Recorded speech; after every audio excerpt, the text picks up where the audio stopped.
Hello students, today's topic is liquidation of a company.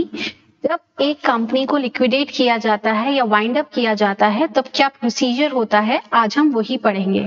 Like liquidation of a company. एक company है जो कि companies act 2013 के अंदर रजिस्टर्ड है और अब हम उसको वाइंड अप कर रहे हैं और लिक्विडेट कर रहे हैं ड्यू टू टू रीजंस, या तो वॉलेंट्री या फिर compulsory. Like in voluntary registration दो ही जने वॉलेंट्री रजिस्ट्रेशन कर सकते हैं, पहले कंपनी के मेंबर्स, दूसरे कंपनी के क्रेडिटर्स. अब मेंबर्स की बात करते हैं. मेंबर्स जो है वो आपस में डिसाइड करें कि कंपनी जो है लॉसेस में चल रही है और हम इसको आगे कंटिन्यू नहीं करना चाहते, तो वो वॉलेंट्री लिक्विडेशन का साथ ले सकते हैं. इसके लिए उनको रजिस्ट्रार ऑफ द कंपनी को बोलना पड़ता है और रजिस्ट्रार को एक बताना पड़ता है कि हमने कंपनी में एक स्पेशल रेजोल्यूशन पास किया है जिसके अंतर्गत हम वॉलेंट्री लिक्विडेशन ले रहे हैं. दूसरा, कंपनी के क्रेडिटर्स. कंपनी के क्रेडिटर्स बोलते कि कंपनी जी इंसॉल्वेंट हो चुकी है और अब कंपनी को कैरी फॉरवर्ड नहीं करना चाहिए बिकॉज कंपनी के पास इनफ फंड्स नहीं है, because they are not paying to the creditors. तो क्रेडिटर्स भी ये जोर डाल सकते हैं कंपनी के ऊपर कि वो भी वॉलेंट्री लिक्विडेशन ऑप्ट करे, जितनी भी एसेट्स हैं उनको बेचे और क्रेडिटर्स की पेमेंट उनको कर दे. दूसरा तरीका होता है कंपनी को वाइंड अप करने का, वो होता है कंपल्सरी लिक्विडेशन. कंपल्सरी लिक्विडेशन होता है ट्रिब्यूनल या फिर कोर्ट के द्वारा. जब कोर्ट नोटिस भेजती है कंपनी को और ये बोलती है कि आप अपने क्रेडिटर्स का पैसा पे करिए, अगर आप ऐसा नहीं करते हैं तो कंपनी को आपको बंद करना होगा, वाइंड अप करना होगा और लिक्विडेशन का प्रोसेस स्टार्ट करना होगा. दोनों ही केसेस में चाहे कंपनी वॉलेंट्री वाइंड अप करे या कंपनी कंपल्सरी वाइंड अप करे, लिक्विडेशन करे, उन दोनों केसेस में एक पर्सन को कंपनी अपॉइंट करती है जिसका नाम होता है लिक्विडेटर. लिक्विडेटर एक पर्सन होता है जो कि आता है स्पेशली इस पूरी प्रोसेस को करने के लिए. अगर वॉलेंट्री लिक्विडेशन है तो कंपनी के क्रेडिटर्स और कंपनी के मेंबर्स लिक्विडेटर को हायर करेंगे.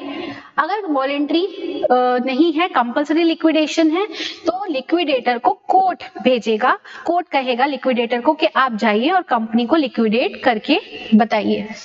अब लिक्विडेटर का काम क्या होता है यहाँ पर कि लिक्विडेटर आता है, कंपनी की बैलेंस शीट को देखता है और बैलेंस शीट को देखने के बाद वो कंपनी की सारी एसेट्स को बेचता है और एक अकाउंट हम बनाता है जिसका नाम होता है लिक्विडेटर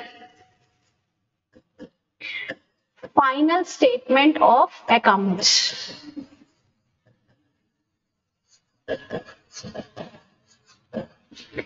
इस अकाउंट के अंदर लिक्विडेटर दो कॉलम बनाता है, एक डेबिट और एक क्रेडिट. ये डेबिट साइड है इसका और ये क्रेडिट साइड है इसका. डेबिट के अंदर क्या होता है, जितनी भी एसेट्स होती हैं कंपनी की उनको बेचा जाता है लिक्विडेटर के द्वारा. तो लिक्विडेटर धीरे धीरे सारी की सारी एसेट्स को बेचता है और यहाँ पर जो भी पैसा एसेट्स को बेचने के बाद आता है उसको लिख देता है एसेट रियलाइजेशन और एसेट रियलाइज्ड.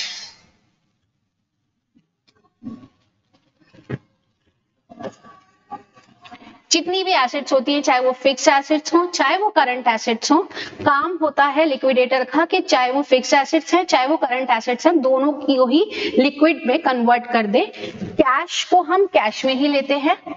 इसके अलावा लिक्विडेटर क्या करता है, कोई भी ऐसा पैसा जो शेयर होल्डर के पास अभी बचा है, हमने शेयर होल्डर से लेना है तो हम शेयर होल्डर से भी ले लेते हैं.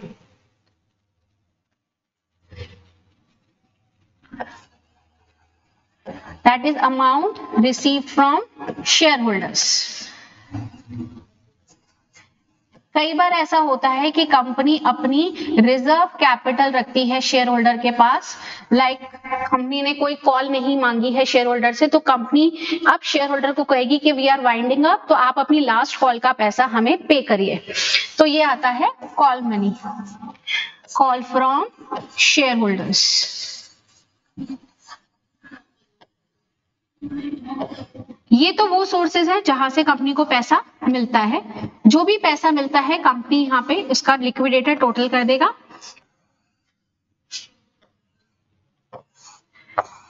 टोटल करने के बाद अब आती है बारी पेमेंट्स की. एसेट्स बेच दी, शेयर होल्डर से जो रिसीव करना था वो भी रिसीव कर लिया। अब हम करेंगे पेमेंट्स। पेमेंट जाएंगी क्रेडिट साइड में। दैट इज पेमेंट करने का जो तरीका होता है वो इस तरीके से होता है priority wise. Priority wise like अगर हम स्टार्ट कर रहे हैं तो सबसे पहले हम पे करते हैं लीगल चार्जेस। लीगल चार्जेस सिर्फ और सिर्फ जब हम लोग कंपलसरी लिक्विडेशन करते हैं तभी आते हैं। अगर कंपनी वॉलंटरी लिक्विडेशन कर रही है तो उस केस में लीगल चार्जेस पे नहीं होते। देन लीगल चार्जेस के बाद जो नंबर आता है वो आता है लिक्विडेटर के एक्सपेंसेस का और लिक्विडेटर के रेम्यूनरेशन का। लिक्विडेटर क्योंकि एसेट्स को बेचता है और लायबिलिटीज को पे ऑफ करता है, उस केस में लिक्विडेटर को रेम्यूनरेशन मिलता है।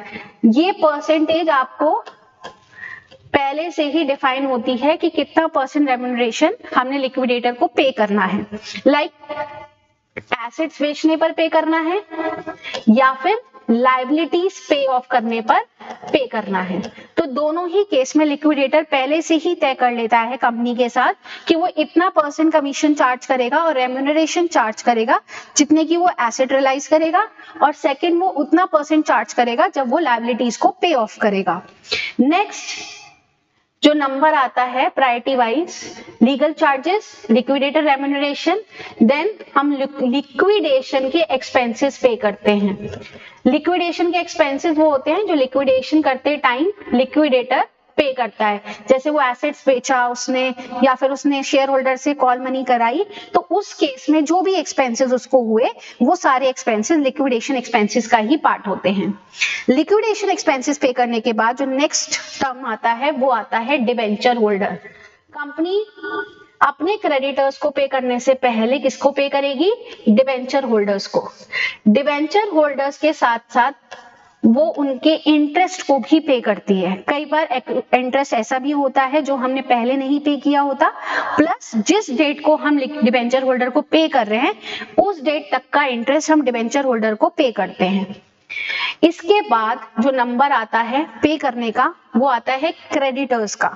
क्रेडिटर्स जो है वो दो तरीके के होते हैं, एक होते हैं सिक्योर्ड और एक होते हैं अनसिक्योर्ड। सिक्योर्ड क्रेडिटर्स वो होते हैं जो कि किसी ना किसी एसेट पे सिक्योर्ड होंगे। लाइक हमने एक क्रेडिटर्स रेज करे, बैंक से लोन क्रेडिट किया और उस बैंक के लोन को हमने अपनी लैंड एंड बिल्डिंग से सिक्योर्ड कर दिया। लाइक अगर कंपनी कभी भी लैंड एंड बिल्डिंग बेचेगी तो सबसे पहले वो बैंक का लोन पे करेगी। तो these are called secured creditors. Secured means कोई ना कोई एसेट पे वो सिक्योर्ड है, अगर वो एसेट बिकेगी तो सबसे पहले हमने वो ही क्रेडिटर्स की पेमेंट करनी है। दैट इज, तो हम जब भी वो एसेट बेचेंगे जो कि सिक्योर्ड होगी उसको बेच करके जो भी पैसा आएगा हम उससे उस क्रेडिटर की पेमेंट कर देंगे। उनकी पेमेंट करने के बाद जो नेक्स्ट होते हैं वो होते हैं अनसिक्योर्ड क्रेडिटर्स। अनसिक्योर्ड क्रेडिटर्स को भी हमने टू पार्ट्स में डिवाइड किया। First is preferential creditors. Preferential have a priority to pay before unsecured. Actually they are unsecured creditors, ये अनसिक्योर्ड क्रेडिटर्स ही होते हैं, बट हम जब भी पेमेंट करते हैं तो अब जैसे सपोज हमारे पास 3-4 क्रेडिटर्स हैं तो but we have a priority कि हम पहले इनकी पेमेंट करेंगे, फिर इनकी पेमेंट करेंगे, फिर इनकी पेमेंट करेंगे। तो जिनकी पेमेंट हम फर्स्ट प्रायोरिटी पे करेंगे उनको बोला जाएगा प्रेफरेंशियल क्रेडिटर्स। क्वेश्चन में ऑब्वियसली आपको डिफाइन होगा कि प्रेफरेंशियल क्रेडिटर्स कौन से हैं और अनसिक्योर्ड कौन से हैं। अनसिक्योर्ड क्रेडिटर्स की पेमेंट करने के बाद हम ये देखते हैं जितना पैसा हमें एसेट बेचने से हुआ है या फिर कोई कॉल मनी से हुआ है वो सारा पैसा देने के बाद हमने लीगल चार्जेस पे कर दिए, हमने लिक्विडेटर का रेम्यूनरेशन पे कर दिया, हमने लिक्विडेशन के एक्सपेंसेस भी पे ऑफ कर दिए, हमने डिबेंचर होल्डर विद इंटरेस्ट भी पे कर दिया, प्रेफरेंशियल क्रेडिटर्स भी पे कर दिए और अनसिक्योर्ड क्रेडिटर्स भी पे कर दिए। सिक्योर्ड क्रेडिटर्स हम यहाँ पर शो नहीं करते बिकॉज सिक्योर्ड क्रेडिटर्स की पेमेंट हम एसेट बेच करके करते हैं। तो जिस भी एसेट से हमने सिक्योर्ड क्रेडिटर्स की पेमेंट करी है ना तो हम यहाँ पर उसको शो करते हैं और ना ही हम सिक्योर्ड क्रेडिटर्स को यहाँ यहाँ पे शो करते हैं। कंपनी ये मानती है कि अगर एसेट बिकेगी, जो भी पैसा आएगा उससे हम अपने सिक्योर्ड क्रेडिटर्स की पेमेंट बाहर कर देंगे, उसमें लिक्विडेटर के रेम्यूनरेशन में यहाँ पर एंट्री करने की जरूरत नहीं है। नेक्स्ट, अगर हमारा टोटल जो भी है उसमें से हम ये सब पे कर देंगे, अगर कुछ नहीं पे कर पाते तो उसको हम यहीं पर इस स्टेटमेंट को लिक्विडेटर यहीं पर क्लोज कर देगा। लाइक हमारे पास सपोज यहाँ पे 2 लाख रुपए आए सारी एसेट बेचने के बाद और कॉल मनी करने के बाद।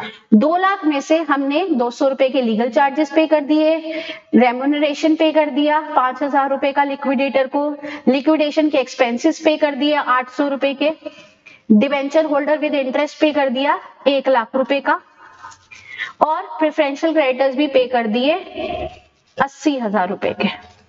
तो अगर आप इसका टोटल करेंगे तो ये आएगा 1,86,000, राइट। 1,86,000 पे करने के बाद हमारे पास 2 लाख में से जो भी अमाउंट बचेगा वही अमाउंट हम यहाँ पे अनसिक्योर्ड को पे कर देंगे। जितना अमाउंट हमारे पास होता है वहीं तक हम पेमेंट करते हैं। उसके बाद कंपनी के पास जब फंड्स ही नहीं है तो कंपनी अपने आउटसाइड लायबिलिटी को पे करने के बाद किसी को भी पे नहीं करेगी।